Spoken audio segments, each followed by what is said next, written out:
Hello दोस्तों, नमस्कार। तो कैसे हैं आप लोग? उम्मीद है आप सब बेहतर होंगे। मेरा नाम है भूपेंद्र वैष्णव और आप देख रहे हैं भूपेंद्र में बुक रिव्यू। बुक रिव्यू शुरू करने से पहले यदि चैनल पे नए हो तो चैनल को सब्सक्राइब कीजिए, बेल आइकन पर बटन दबाइए और अपने दोस्तों के साथ जरूर शेयर कीजिए। देखिए, आज जो हमारे सामने बुक है वो है बूस्टर एकेडमी की तरफ से। प्रथम संस्करण है आपका राजस्थान का भूगोल। 41 जिलों के अनुसार ये बुक आती है मार्केट में। बूस्टर बुक है ये। आरएस तथा अन्य प्रतियोगी परीक्षाओं हेतु उपयोगी है।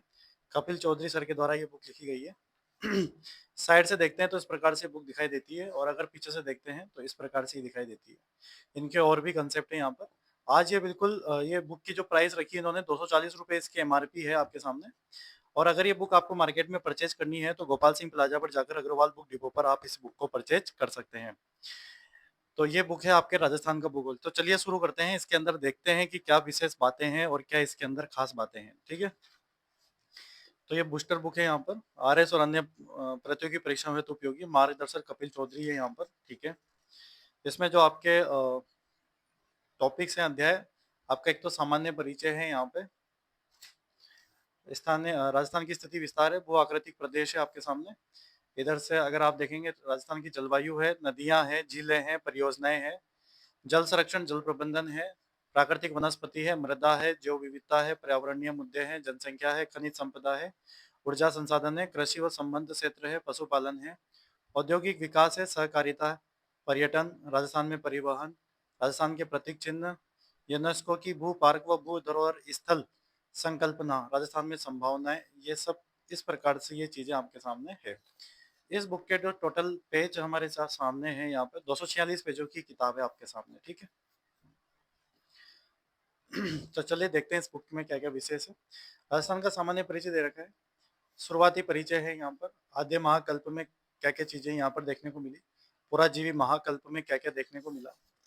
इसके बाद यहाँ पर परमीनियम, कार्बोनिफेरस, मध्यजीवी महाकल्प, नवजीव महाकल्प, राजस्थान का उच्चावच धरातल वगैरह।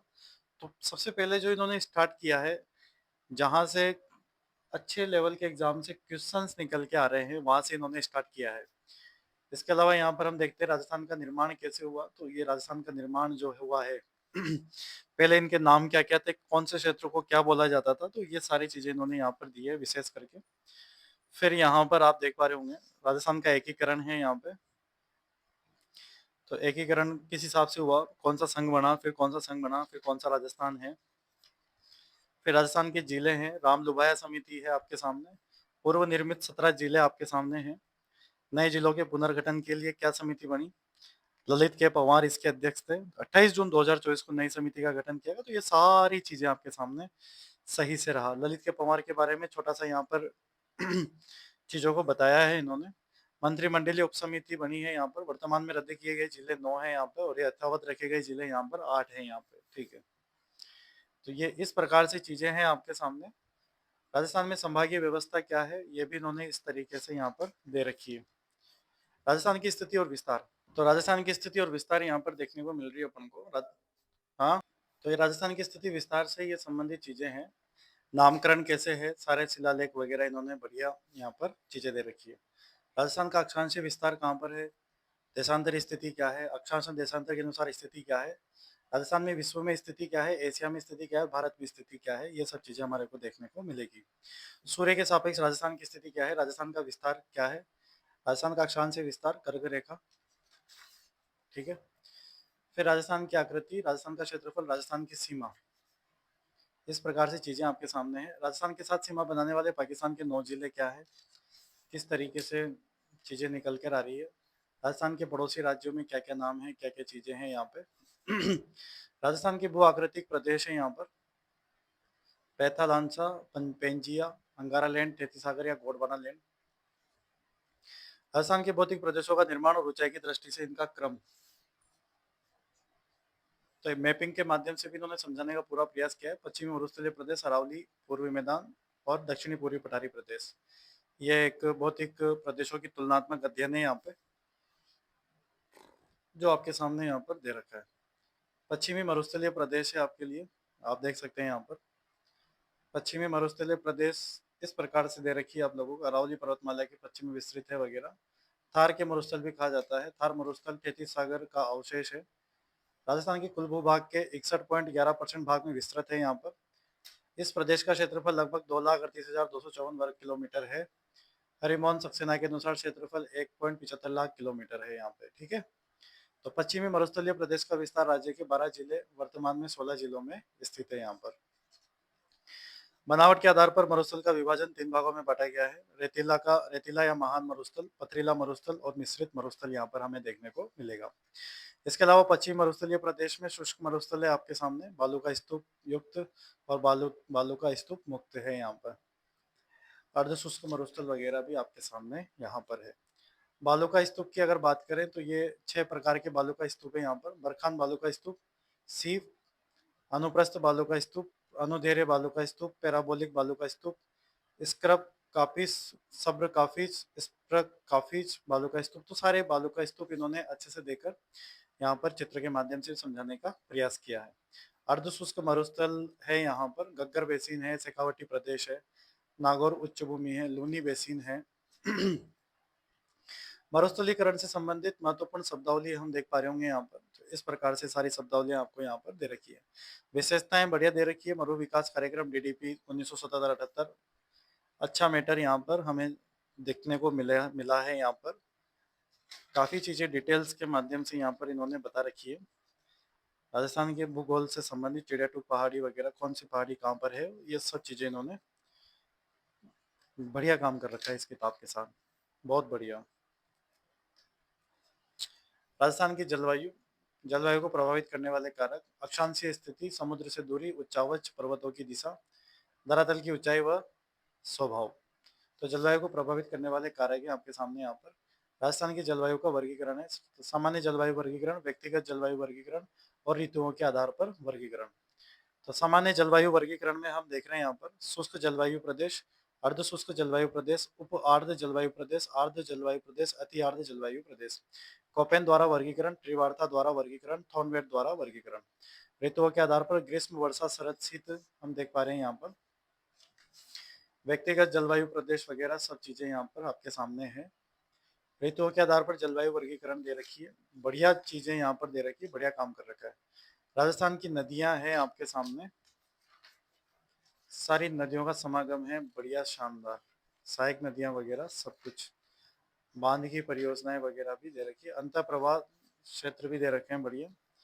राजस्थान की झीलें, झीलों में भी कई प्रकार की बाल संचिल, प्याला झीलें, विवर्तनिका झीलें, कालडेरा झीलें। तो पहले इन झीलों के प्रकार बता रखे हैं, फिर इसके बाद पानी की प्रकृति के आधार पर झीलों के प्रकार हैं।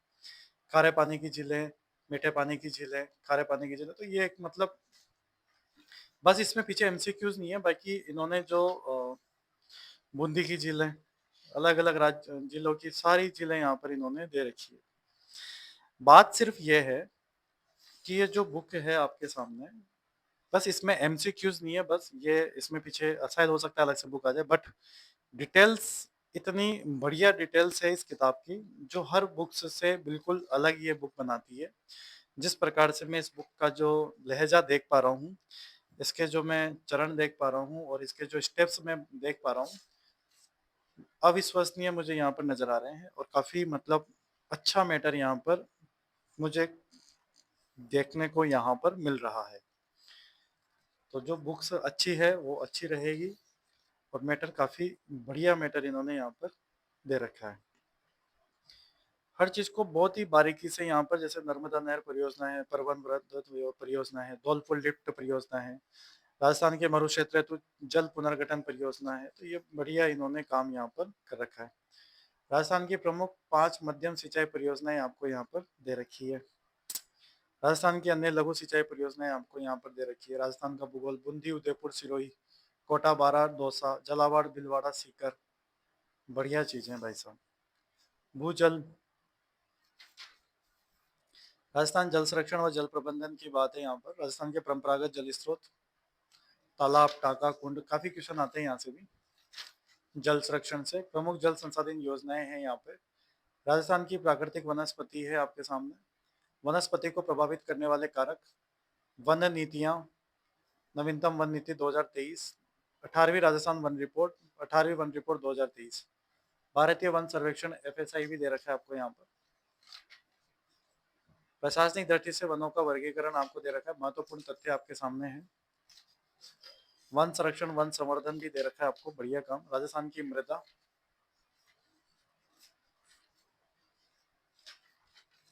राजस्थान की जैव विविधता, विभिन्न केंद्र, राजस्थान के वन्य जीव अभ्यारण्य,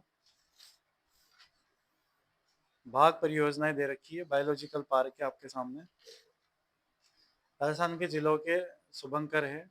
राजस्थान के प्रमुख पर्यावरणीय मुद्दे आपके सामने, सूखा एवं अकाल, बाढ़, आपदा प्रबंधन के संदर्भ में सरकार के प्रयास, मरुस्थलीकरण वगैरह। एक नंबर जनसंख्या भी दे रखी इन्होंने। राजस्थान की जनसंख्या की समस्या, आजकल कॉन्सेप्ट से भी क्वेश्चंस आ रहे हैं एग्जाम में, तो इन्होंने कॉन्सेप्ट भी यहाँ पर दिया है। खनिज संपदा की बात करें तो ये इस प्रकार से इन्होंने धात्विक खनिज, अधात्विक खनिज, इन चीजों को इस तरीके से इन्होंने डिवाइड किया है, और बढ़िया मतलब शानदार। दक्षिणी अरावली में सीसा जस्ता चांदी, मध्य अरावली में लोहा एक्स, उत्तरी अरावली में तांबा। ये है तरीका भाई साहब, आणविक खनिज वगैरह फुल डिटेल भाई साहब, क्ले खनिज वगैरह सब चीजें आपके सामने। ऊर्जा संसाधन है, ऊर्जा के प्रकार हैं आपके सामने, एनसीटीपी। राजस्थान में लिग्नाइट आधारित पावर प्लांट भी है आपके सामने यहाँ पर, विद्युत ऊर्जा वगैरह, सौर ऊर्जा, कृषि संबद्ध क्षेत्र, प्रमुख फसल क्रांतियां भी दे रखी है आपको। जैविक कृषि है जिसमें कृषि बजट है, वानिकी है,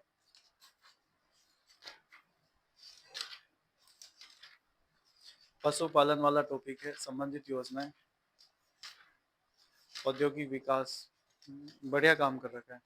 एक नंबर किताब जो मुझे यहाँ पर देखने को मिल रही है, सारे टॉपिक को ए टू जेड बढ़िया काम इन्होंने यहाँ पर कर रखा है। 246 पेजों की किताब है, 240 रुपए इसकी प्राइस रेट रखी इन्होंने इस बुक की, और काफी अच्छी बुक है। मार्केट में बिल्कुल नया प्रथम संस्करण इनका आया है, और काफी धुआंधार तरीके से इन्होंने भयंकर तरीके से इस पर काम किया है। उम्मीद है आपको बुक का रिव्यू अच्छा लगा होगा। कमेंट करके जरूर बताइएगा कि आपको बुक का रिव्यू कैसा लगा, और कौन सी बुक का रिव्यू करना है वो भी आप कमेंट करके जरूर बताना। तो बहुत बहुत धन्यवाद, thank you so much, thanks again.